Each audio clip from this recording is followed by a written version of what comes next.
हम भगवान के पीछे पड़े रहें, उसमें हमारी भक्ति की सार्थकता नहीं है। तो भक्ति की सार्थकता कैसी है? बोले भक्ति की सार्थकता तब मानो जब भगवान तुम्हारे पीछे पड़े रहे। अरे जमुना दास, आज ने चंदन तो लगा दे। अरे भैया ने मेरे गले में माला धरा दे।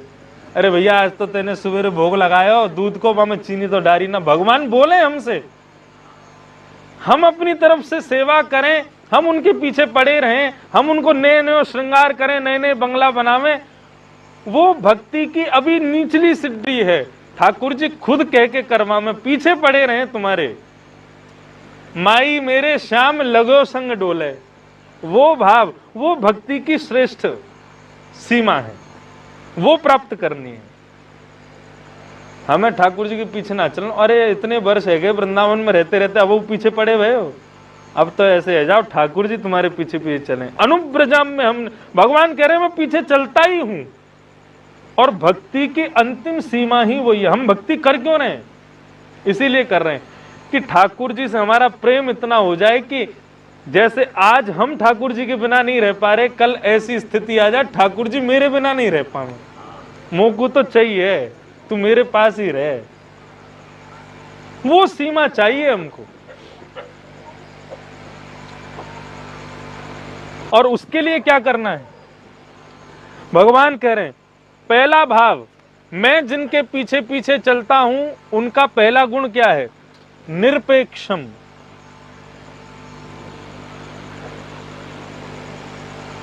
कभी किसी से किसी भी प्रकार की अपेक्षा नहीं करने वाला।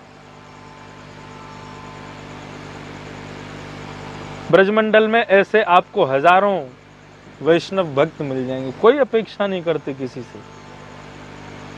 इतना विषम परिस्थिति का लॉकडाउन निकल करके गया, लेकिन फिर भी कहीं जाकर के कहे हो कि हमारे लिए व्यवस्था कर दो या कोई ऐसी ऐसा कुछ भी नहीं। निरपेक्षम। दूसरा भाव बताया मुनि, मुनिम। मुनि का मतलब क्या है? मुनि के दो भाव हैं। मुनि किसको कहते हैं? दो भाव। पहला भाव मौनम मुनि, जो मौन रहे। भगवान के मेरी सुनतो रे, अपनी नहीं सुनावे।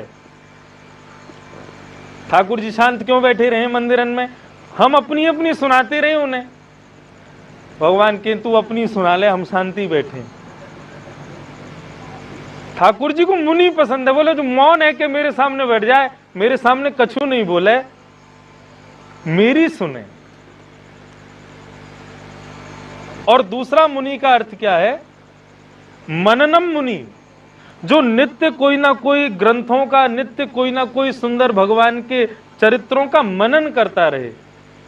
भगवान कह रहे हैं उस भक्त का दूसरा लक्षण मुनि है, जिसके पीछे पीछे मैं चलता हूं। पहला निरपेक्षम, दूसरा मुनिम, और तीसरा शांतम।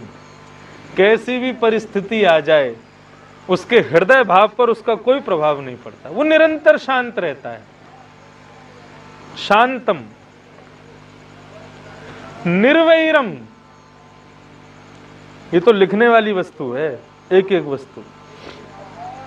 किसी से कभी कोई बैर ना करे, कभी किसी से कोई बैर ना करे। निर्वैरम। समदर्शनम, सबके प्रति समान भाव रखे। ये बड़े हैं, ये छोटे हैं, ये सुंदर हैं, ये कुरूप हैं, ऐसा भाव नहीं, सबके प्रति समान भाव रखे। समदर्शनम। तो निरपेक्षम, मुनिम, शांतम, निर्वैरम, समदर्शनम, ये पांच गुण जिनके भीतर हैं, भगवान कह रहे हैं अनुब्रजाम में हम नित्यम, उनके पीछे पीछे मैं नित्य ही चलता रहता हूं। कैसे? बोले जैसे गैया के पीछे बछड़ा चलता है। गैया के पीछे पीछे चलते रहे, लेक अपने थन में ते मुंह को भी दूध पिवाए दे। कहने का अभिप्राय मैं अपनी कथा में कहा करता हूं कि रसिकनी रस में रहत गड़ी,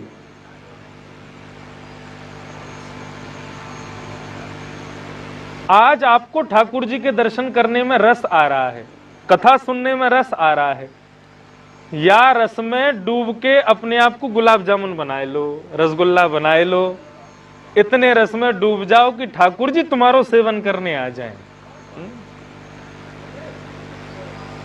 हम रस की प्राप्ति के लिए कथा सुनने जावे, दर्शन करने जावे, वो रस की प्राप्ति है, लेकिन ठाकुर जी हमारे पास आ जाएं वो रास है, वो रस नहीं है। रस और रास में यही तो भेद है। भक्त भगवान के पास जावे वो रस है, भगवान भक्त के पास आ जाए वो रास है, वही तो रास है। ऐसा कहें भक्त भगवान के सामने समर्पित हो जाए वो रस है, और भगवान भक्त के सामने समर्पित हो जाए वो रास है।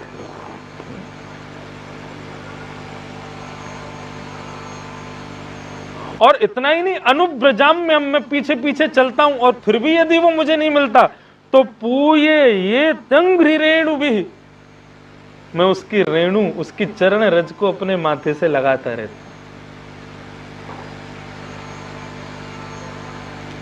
ठाकुर जी किसकी चरण रेणु लगाते हैं, किसकी चरण रज लगाते हैं आज भी?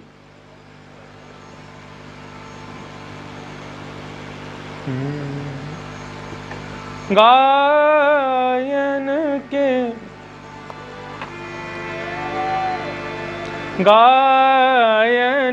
के संग धावे, गायन में सचु पावे, गायन के संग धावे, गायन में सचु पा, गायन की चरण रेणु,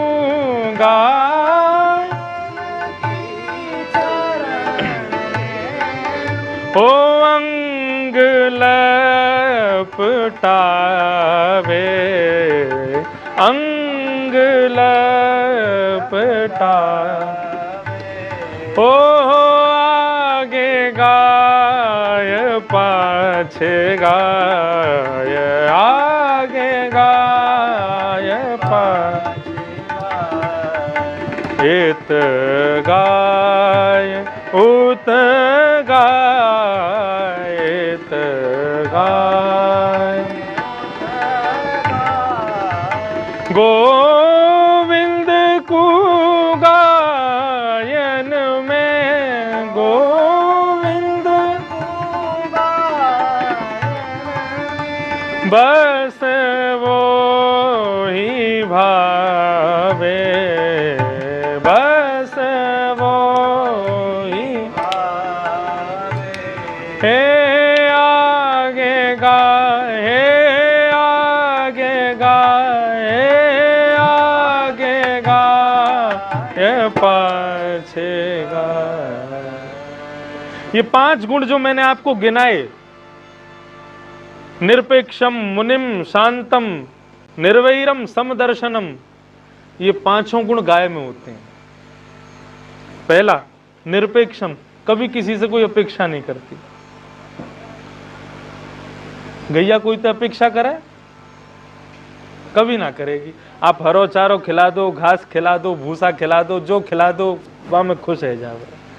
निरपेक्षम, एक बार को भैंस खा जाएगी कचू भी लेकिन गैया कभी अपेक्षा ना करे। अगर भैंस को गुड़ खावे को मनना है तो मुंह हटा ही लेगी, लेकिन गैया है आप जो दे दोगे वो सो पालेगी। निरपेक्षम, कभी भी अपेक्षा नहीं करती गैया।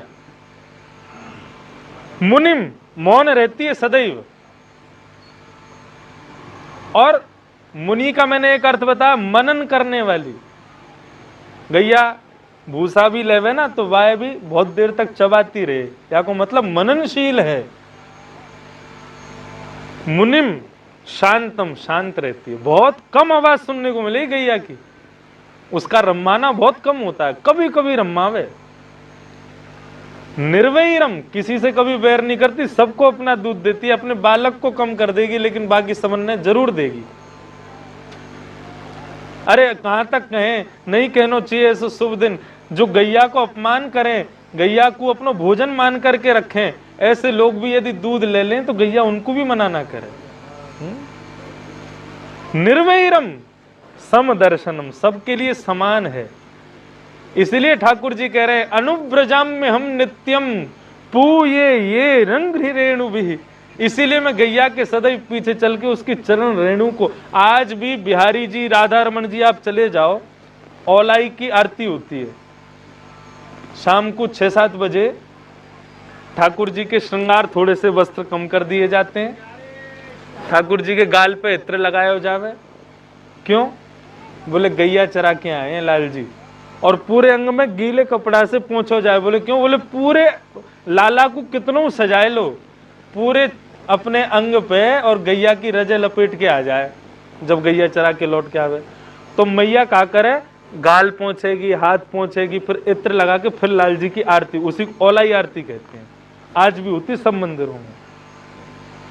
ठाकुर जी राजभोग के बाद शयन नहीं करते, गैया चरावे जामे, और 4, 4:30, 5 बजे फिर ठाकुर जी लौट के आए, फिर उनकी औलाई आरती होगी।